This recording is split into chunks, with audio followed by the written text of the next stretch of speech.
শিক্ষার্থীদের এই অনলাইন ক্লাসের শুভেচ্ছা এবং স্বাগত। আজকে আমরা একটা ব্যতিক্রমধর্মী ক্লাস করব। বায়োলজির পঞ্চম অধ্যায়ের উপর খাদ্য ও পুষ্টি নিয়ে আজকে আলোচনা করব। আমরা প্রথমে তোমাদেরকে একটি স্লাইডের মাধ্যমে কিছু স্লাইড প্রদর্শন করব, তাহলে তোমরা স্লাইডটি দেখো, দেখার পরে পরবর্তীতে আবার আমি ফিরে আসব। প্রিয় শিক্ষার্থীরা, তাহলে আমরা এখন স্লাইডের মাধ্যমে খাদ্য ও পুষ্টি সম্পর্ক দেখি। প্রথমে দেখো, খাদ্য এমন কতগুলো প্রয়োজনীয় খাবার যা গ্রহণের মাধ্যমে শরীরের স্বাভাবিক বৃদ্ধি, ক্ষয়পূরণ ও শক্তি যোগায়। এবার দেখো পুষ্টি, যেসব খাদ্য খেলে শরীরে তাপ ও শক্তি আর দেহের গঠন বৃদ্ধি হয় ও নিরোগ থাকে, তাই হচ্ছে পুষ্টি। তারপরে দেখো যে এখানে আমরা যে খাদ্য যে প্রধান উপাদান ও উৎস আছে সেই সম্পর্কে দেখো কিছু উৎস সম্পর্কে এখানে বলা আছে। যেমন দেখো শ্বেতসার বা শর্করা, এগুলো আমরা পাবো ভাত, রুটি, আলু, মুড়ি, চিরা, খই, চিনি, মধু ইত্যাদিতে। স্নেহ বা তেল জাতীয় অর্থাৎ তেল, যেমন ভোজ্য তেল, মাছ, মাংসের ছবি, মাখন, ঘি ইত্যাদি। আমিষ, মাছ, মাংস, ডিম, দুধ, ডাল, বাদাম, বিচি বা যে কোনো ধরনের সিমের বিচি ইত্যাদিতে আমিষ জাতীয় খাবার পাওয়া যায়। এরপরে দেখো যে ভিটামিন, দুধ, ডিম, কলিজা, সব ধরনের শাকসবজি, ফল ইত্যাদিতে আমরা ভিটামিন পেয়ে থাকি। খনিজ লবণের মধ্যে দেখো মাছ, মাংস, কলিজা, দুধ, ডিম, গাঢ় সবুজ শাকসবজি, ফল ইত্যাদিতে আমরা খনিজ লবণ পেয়ে থাকি। এবং দেখো আমরা যে পানিগুলো খাই, যেমন আর্সেনিক মুক্ত টিউবওয়েলের পানি, কুয়ার পানি, ট্যাপের পানি যদি হয় ফিটকিরি দিয়ে আমাদের জীবাণুমুক্ত করে নিতে হয়। তাহলে এই হচ্ছে আমাদের খাদ্য পুষ্টির 6টি উপাদান, প্রধান 6টি উপাদান। এই 6টি উপাদান আমাদের সম্পর্কে জানতে হবে। এবার আমরা দেখো যে এখানে কিছু খাবার দেখতে পাচ্ছি আমরা। এখানে দেখো প্রথমে যে পাউরুটিগুলো আছে এগুলোকে আমরা শর্করা জাতীয় খাবার বলি। এগুলো মুখে পরিপাক হয়, কারণ মুখে দেওয়ার সাথে সাথে এগুলো পরিপাক শুরু হয়ে যায়। এরপরে দেখো স্নেহ বা চর্বি জাতীয় আমরা খাবার কিছু দেখতে পাচ্ছি, যেগুলো আমাদের পিত্তথলি থেকে পিত্তরস এসে এই ফ্যাট জাতীয় খাবারগুলোকে ক্ষুদ্র ক্ষুদ্র কণায় পরিণত করে। তাহলে এই ফ্যাট জাতীয় খাবার আমরা খেয়ে থাকি। এরপরটা দেখো আমিষ, যেটা আমাদের পাকস্থলীতে পরিপাক ক্রিয়া সংগঠিত হয়। এরপরে দেখো আমরা এখানে কিছু খাবার দেখতে পাচ্ছি, যে এখানে বিভিন্ন ধরনের খাবারগুলো আমরা জানি যে এই সকল খাবারগুলোকে আমিষ জাতীয় খাদ্য বলে থাকি। তাহলে এই খাবারগুলোতে প্রচুর পরিমাণে আমিষ জাতীয় খাদ্য উপাদান আছে। নিচে দেখো আমরা যে বিষয়গুলো দেখতে পাচ্ছি, যে পাউরুটি, কেক, এগুলো হচ্ছে আমরা জানি যে এগুলোতে প্রচুর পরিমাণে শর্করা জাতীয় উপাদান বিদ্যমান আছে। তাহলে এই জাতীয় খাবারগুলো আমাদের সঠিক মাত্রায় খেতে হবে। এবার আমরা দেখি যে এখানে আমরা ফ্যাট জাতীয় কিছু খাবার দেখতে পাচ্ছি, যে তেল, এটা ফ্যাট জাতীয় সয়াবিন তেল, এখানে প্রচুর পরিমাণে ফ্যাট বিদ্যমান থাকে। তাহলে দেখো আমরা এখন এখানে একটা চার্ট দেখতে পাচ্ছি, যেটা কিশোরীদের বয়স অনুযায়ী আদর্শ ওজন ও উচ্চতার উপর ভিত্তি করে দেখো এখানে বয়স আর আদর্শ ওজন কত হবে, আদর্শ উচ্চতা কত হবে 2007 বিশ্ব স্বাস্থ্য সংস্থা অনুযায়ী এখানে আমরা একটা চার্ট দেখতে পাচ্ছি। এরপরে দেখো আমরা এখানে আরেকটি স্লাইড তৈরি করেছি, যে স্লাইড কিশোরী পুষ্টির একটা উন্নতি চক্র। এবং এই চক্রে দেখো বয়সের সাথে ওজন এবং উচ্চতা, তার সাথে বিএমআই এবং দৈনিক শক্তির চাহিদা, কিশোরীদের এই দৈনিক চাহিদা কেমন হতে হবে তার উপরে আমি একটা স্লাইড তোমাদেরকে দেখাচ্ছি। স্লাইডটি দেখে তোমরা বুঝতে পারছো যে এখানে কিশোরী পুষ্টির উন্নতি একটা চক্র। সেই চক্রটা আমরা একটু দেখি যে কিভাবে পুষ্টি উপাদান দেখো শর্করা, আমিষ, স্নেহ জাতীয় পদার্থ, ভিটামিন, খনিজ লবণ এবং পানির এর একটা চক্র আমরা দেখতে পাচ্ছি, যে এটা হচ্ছে পুষ্টি উপাদানগুলো আমাদের এভাবেই গ্রহণ করতে হয়। এবার যেটা দেখতে পাচ্ছ দেখো 10 থেকে 19 বছর বয়সী কিশোরী মেয়েদের আদর্শ বিএমআই কত থাকতে হবে সেটা আমরা দেখতে পাচ্ছি, যে বয়স 10 এবং বিএমআই আদর্শ বিএমআই 16.6, মৃদু অপুষ্টি এবং মৃদু মুটিয়ে যাওয়ার একটা নির্দিষ্ট রেঞ্জ এখানে দেওয়া আছে। এরপরে দেখো আমরা আরো একটি দেখতে পাচ্ছি যে কিশোরীদের বয়স এবং প্রতিদিনের শক্তির চাহিদা কিলো ক্যালোরি দিন হিসাবে এখানে আমাদের একটা ক্যালোরির চাহিদার পরিমাণ দেওয়া আছে। যেমন 10 থেকে 11, 2006, 11 থেকে 12, 2149, 12 থেকে 13, 2276, 13 থেকে 14, 2379, 14 থেকে 15, 2449, 15 থেকে 16, 2491, 17 থেকে 18, 2503 কিলো ক্যালোরি প্রতিদিন আমাদের খেতে হবে আর কি। এরপরে দেখো এখানে কিছু আমরা রোগ দেখতে পাচ্ছি যে কর্নিয়ার শুষ্কতা, বিটপসি স্পট, কর্নিয়ার ঘা, এগুলো কিন্তু সব ভিটামিন এ এর অভাবজনিত কিছু সমস্যা এখানে আমরা দেখতে পাচ্ছি। তাহলে এই সমস্যাগুলো থাকলে আমাদের চোখে বিভিন্ন ধরনের সমস্যার মধ্যে ভিটামিন এর অভাবে এই সমস্যাগুলো দেখা দেয়। এরপরে দেখো যে এই সমস্যা থেকে আমাদের কিছু করণীয় আছে। করণীয় যেমন প্রতিনিয়ত সুষম খাবার নিয়মিতভাবে আমাদের খেতে হবে। 2 নম্বর যে বিষয়টা আছে সেটা হচ্ছে বিএমআই এর মান অনুসারে ক্যালোরির চাহিদা ঠিক রাখা। যদি আমরা এই দুইটা করতে পারি তাহলে আমাদের খাদ্য ও পুষ্টির পরিমাণ ঠিক থাকবে, শারীরিক বৃদ্ধি ঠিক থাকবে, দেহের ক্ষয়পূরণ হবে। তাহলে প্রিয় শিক্ষার্থীরা, আজকে তোমাদের সংক্ষিপ্তকারে আমি একটা স্লাইড খাদ্য পুষ্টির উপর দেখিয়েছি। আশা করি তোমরা এবার বিস্তারিত দেখলে পুরো খাদ্য পুষ্টি সম্পর্কে ভালোভাবে জানতে পারবে। তাহলে এখন তোমরা বিস্তারিত ক্লাস করো। ওকে, থ্যাংক ইউ। শিক্ষার্থীরা, তোমাদের স্লাইডটি কেমন লেগেছে? আশা করি সবার ভালো লেগেছে। তাহলে আজকে আমরা একটা ব্যতিক্রমধর্মী ক্লাস করব খাদ্য ও পুষ্টির উপর। তাহলে প্রথমে দেখো যে এখানে আমি কয়েকটা বিষয় তোমাদেরকে এখানে উপস্থাপন করেছি। তোমরা দেখছো যে স্লাইডে যে খাবারগুলো অর্থাৎ খাদ্য ও পুষ্টি সম্পর্কে আমাদের যে অভাবজনিত লক্ষণ বা এখানে উৎসগুলো কোথা থেকে আমরা পেয়ে থাকি এগুলো নিয়ে আমরা আলোচনা করেছি।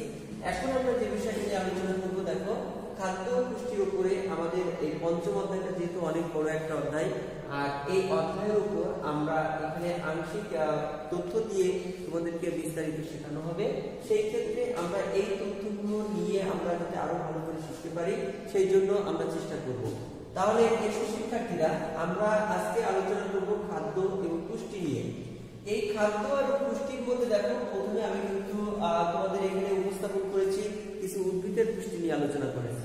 তাহলে দেখো খনিজ পুষ্টি কাকে বলে? উদ্ভিদের খনিজ পুষ্টি অর্থাৎ উদ্ভিদ মাটি ও পরিবেশ থেকে তার স্বাভাবিক বৃদ্ধি, উদ্ভিদ মাটি ও পরিবেশ থেকে তার স্বাভাবিক বৃদ্ধি ও শারীরবৃত্তীয় কাজ এবং প্রজননের জন্য যেসব পুষ্টি সংগ্রহ করে তাকে আমরা বলে থাকি খনিজ পুষ্টি।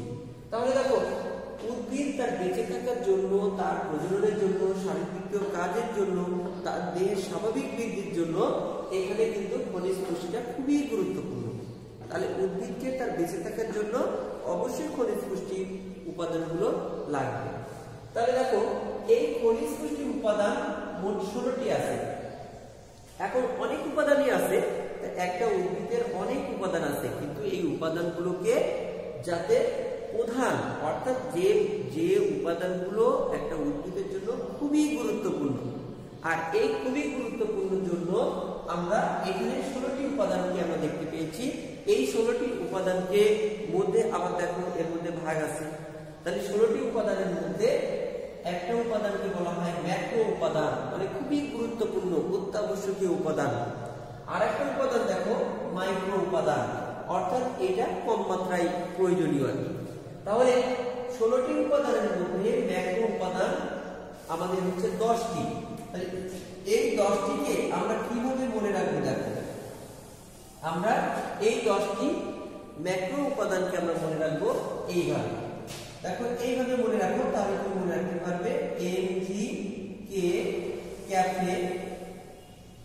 Cafe for nice NICE, nice chop CHOPS। দেখো আমি কিন্তু ম্যাক্রো উপাদানগুলোকে খুব সহজেই মনে রাখতে পারবো আমাদের এই কৌশলে।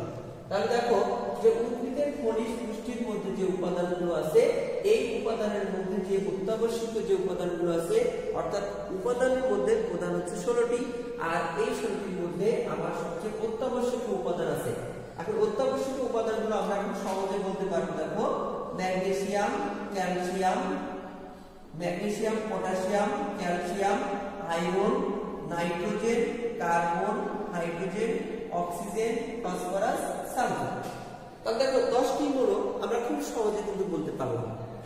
এবার দেখো মাইক্রো উপাদান যেগুলো আছে এগুলো আমরা খেয়াল রাখবো। ম্যাঙ্গানিজ, ম্যাঙ্গানিজ 6টি, অর্থাৎ এই উপাদান থাকবে আমাদের মোট 6টি উপাদান থাকবে। তাহলে ম্যাঙ্গানিজ, ক্লোরিন, ক্লোরিন, এরপর দেখো 10টা ম্যাঙ্গানিজ,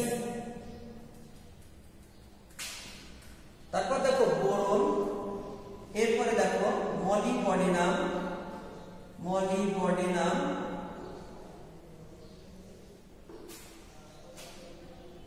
আর একটা আছে তামা। তাহলে আমাদের উদ্ভিদের জন্য দেখো, আমরা উদ্ভিদের জন্য যে বিষয়টা তোমাদেরকে আমি তুলে ধরেছি যে উদ্ভিদের খনিজ পুষ্টির মধ্যে আমাদের এই উপাদানগুলো লাগবে, আর এই উপাদানগুলো হলে একটা উদ্ভিদ তার প্রজননের জন্য, তার বৃদ্ধির জন্য, তার সঠিক ভাবে সে যাতে প্রয়োজনে স্বাভাবিক পরিবেশের সাথে বৃদ্ধি হয়, তার মাটি থেকে যদি তার স্বাভাবিক বৃদ্ধিটা হয়, তার যদি কাজগুলো করে থাকে এইটার জন্য সম্পূর্ণ হয়, তার জন্য আমাদের এই উপাদানগুলো খুবই গুরুত্বপূর্ণ। এখন দেখো এই যে উপাদানগুলো তোমাদের সামনে আমি তুলে ধরেছি, এই উপাদানগুলো অবশ্যই উদ্ভিদের জন্য করণীয় কিছু আছে, যে এই উদ্ভিদগুলো একটা মাটিতে থেকে তারা কিভাবে পাবে, নাকি বায়ু থেকে পাবে। অবশ্যই মাটি থেকে, বায়ু থেকে বিভিন্ন আয়ন হিসাবে এরা গ্রহণ করে থাকে। তাহলে এই উপাদানগুলো বিভিন্ন উদ্ভিদের জন্য প্রয়োজনীয় যে উপাদান, যে কোনো কোনো উদ্ভিদের ক্ষেত্রে এটা উপাদান গ্রহণযোগ্য, কোনো কোনো উদ্ভিদের ক্ষেত্রে এটা গ্রহণযোগ্য। তাহলে দেখো প্রত্যেকটা উদ্ভিদের ক্ষেত্রে এগুলো হচ্ছে গ্রহণযোগ্য, অর্থাৎ এই উপাদানগুলো তারা অবশ্যই গ্রহণ করে থাকে। আবার দেখো আমরা জানি উদ্ভিদের খনিজ পুষ্টির মধ্যে এই উপাদানগুলো যদি কখনো অভাব হয় তাহলে উদ্ভিদের কি কি অভাব হতে পারে। অনেক সময় দেখা যাচ্ছে ক্লোরোফিল সৃষ্টি ব্যাহত হয়, যেমন একটা উদাহরণস্বরূপ বলি, নাইট্রোজেন যদি অভাব হয় ক্লোরোফিল সৃষ্টি ব্যাহত হয়। যেমন ক্লোরোফিল সৃষ্টি ব্যাহত হলে কি হবে, গাছের পাতা ক্লোরোফিল যদি না থাকে তাহলে কি হবে, খাদ্য তৈরি করতে পারবে না। তাহলে খাদ্য তৈরি করতে না পারলে উদ্ভিদ শক্তিও পাবে না, শক্তি না পেলে উদ্ভিদ দুর্বল হয়ে যাবে। আবার দেখো এখানে অনেক উপাদান আছে যেগুলোর অভাবজনিত কারণে পাতা হলুদ হয়ে যায়, মৃত পাতার শীর্ষ বা মৃত অঞ্চল সৃষ্টি হয়, পাতাগুলো মারা যায়। তাহলে দেখো একটা উদ্ভিদের অনেকগুলো অভাবজনিত লক্ষণ হয়ে থাকে। তাহলে এখানে আমাদের যে খনিজ যে পুষ্টিগুলো আছে এই খনিজ পুষ্টিগুলোর মধ্যে magnesium, potassium, calcium, iron, nitrogen, carbon, hydrogen, oxygen, phosphorus, sulphur. তাহলে এগুলোর জন্য আমরা জমিতে যখন দেখি যে এই সমস্যাগুলো দেখা দিচ্ছে তখন ওই জমিতে কিন্তু আমরা ব্যবহার করে থাকি বিভিন্ন রকমের সার হিসাবে রাসায়নিক পদার্থ, যেমন ইউরিয়া, তারপর হচ্ছে তোমার পটাশ, যেগুলো মিউরেট অফ পটাশ যেগুলো ব্যবহার করা হয়, এইসব উপাদানগুলো ব্যবহার করে এই উপাদানের ঘাটতি পূরণ করা হয়। আবার দেখো আমরা মাইক্রো উপাদানগুলোর অভাবজনিত কারণ কিছু থাকতে পারে, সেগুলো আমরা পড়বো তোমাদের পাঠ্য বইয়ে দেখবে যে এই উপাদানগুলোর অভাবজনিত যে লক্ষণগুলো আছে এই লক্ষণগুলো অবশ্যই মুখস্থ করতে হবে। তাহলে এই উপাদানগুলো তোমাদের পড়তে হবে, উপাদানগুলোর অভাবজনিত লক্ষণ এবং এটাকে কিভাবে প্রতিকার করা যায় সেই সম্পর্কে তোমরা জানবে। তাহলে এবার আমরা আসি যে খাদ্য পুষ্টির আমরা দ্বিতীয় যে পার্ট, অর্থাৎ আমাদের মানব দেহে খাদ্য পুষ্টি কিভাবে ভূমিকা রাখে সেই সম্পর্কে আমি এখন আলোচনা করব। তাহলে আমরা এখন দেখি যে এই খাদ্য পুষ্টির উপরে আমরা যে বিষয়টা নিয়ে এখন আলোচনা করব। এখন খেয়াল করে দেখো খাদ্য কাকে বলে।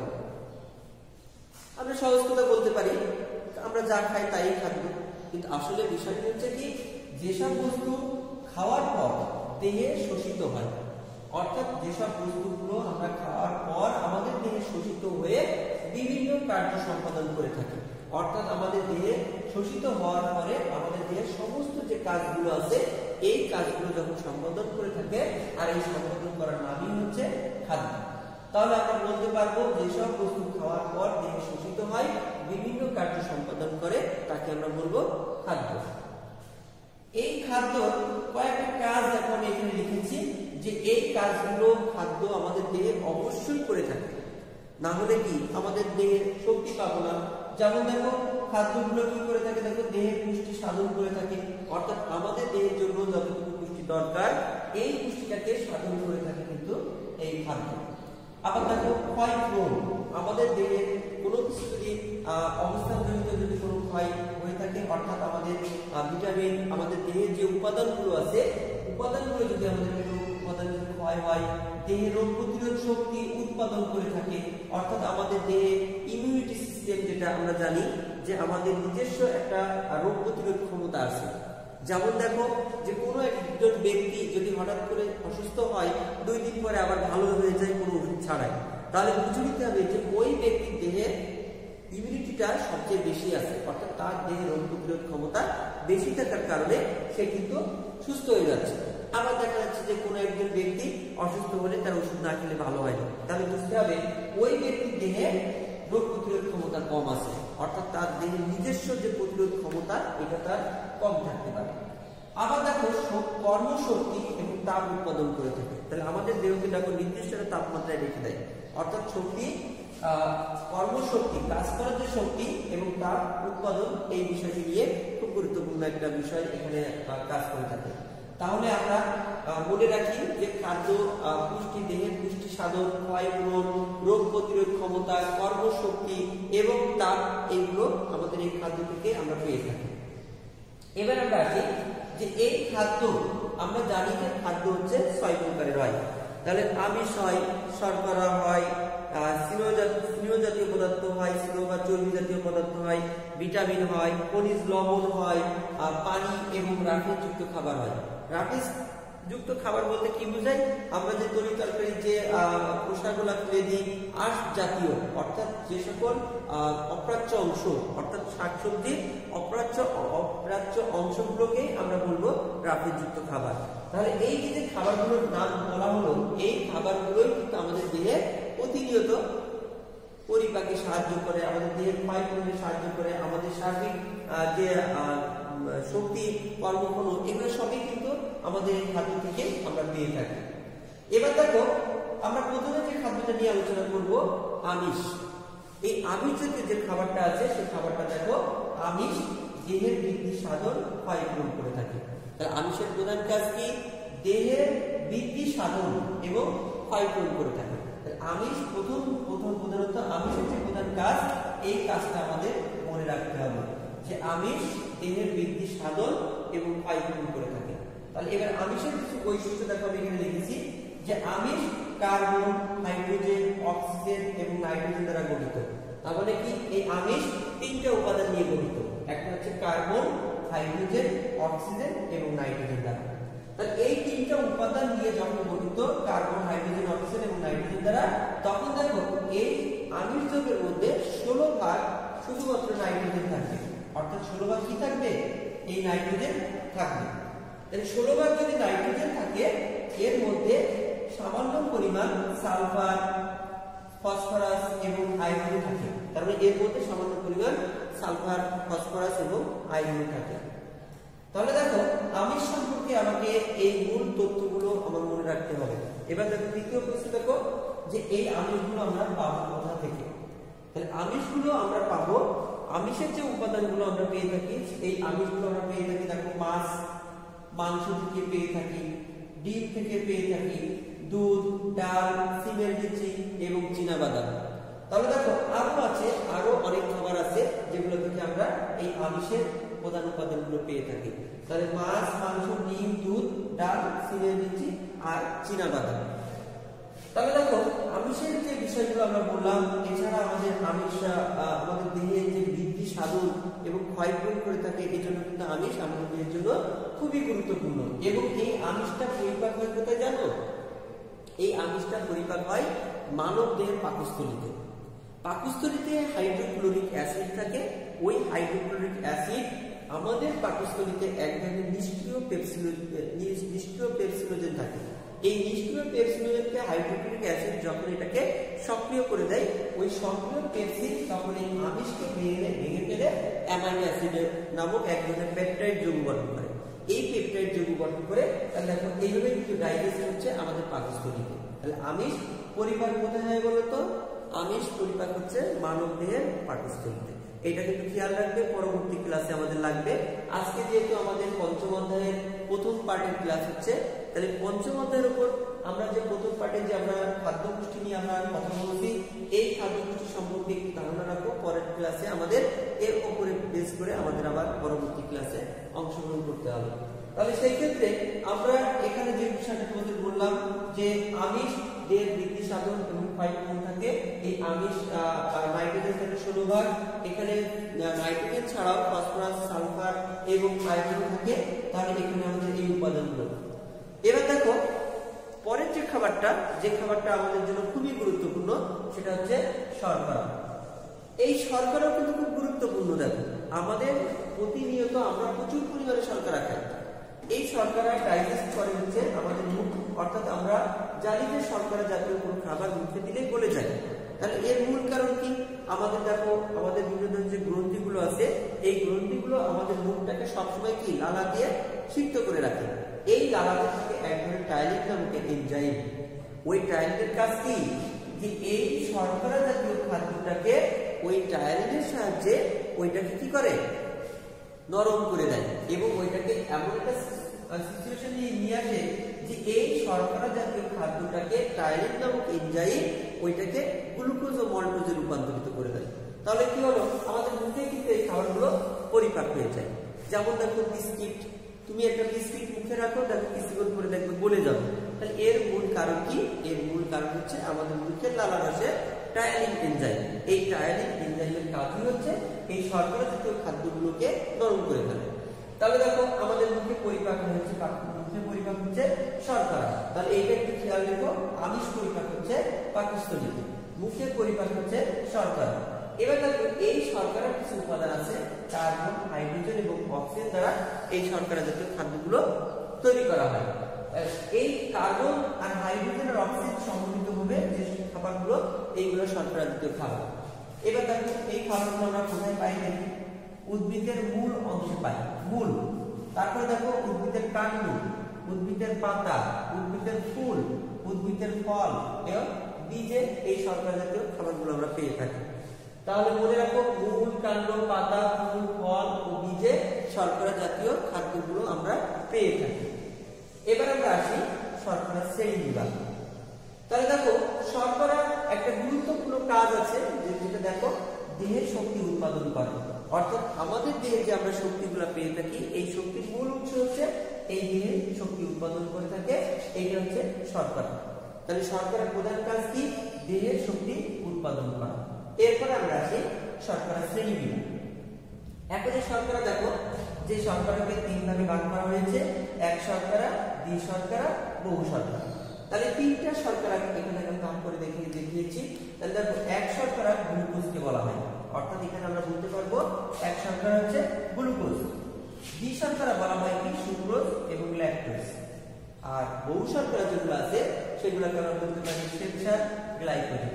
তাহলে শ্বেতসার বা গ্লাইকোজেন এগুলোকে আমরা বহু শর্করা বলতে পারি। এগুলো আমাদের এমসিকিউতে আসে।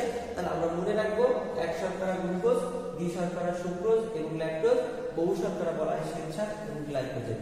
আর এগুলো দেখো উৎসগুলো দেখো যে মধু, ফলের রসে আমরা গ্লুকোজ পেয়ে থাকি, মধু বা ফলের রস, আরো উপাদান আছে।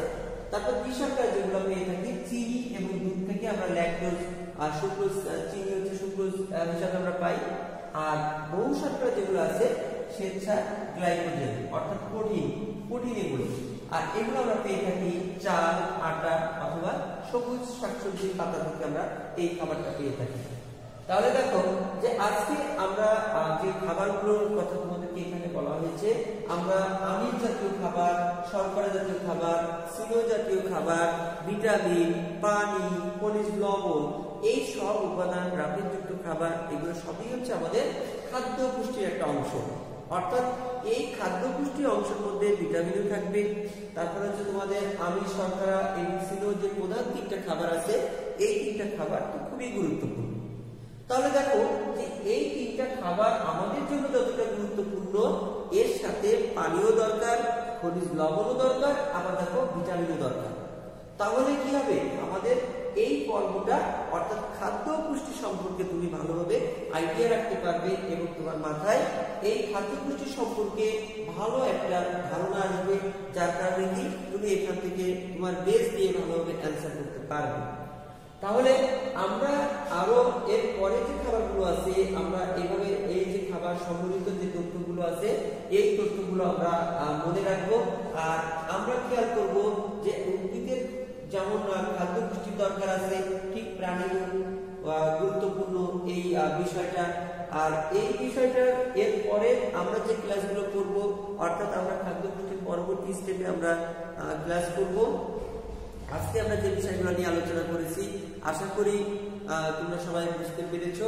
আর পরবর্তী ক্লাসে আমরা নতুন কোনো তথ্য নিয়ে আবার আমরা ক্লাস শুরু করব। তাহলে পরবর্তী ক্লাসে সকলকে আমন্ত্রণ জানিয়ে আমি এখানে আমার আজকে ক্লাস শেষ করছি। সকলকে ধন্যবাদ।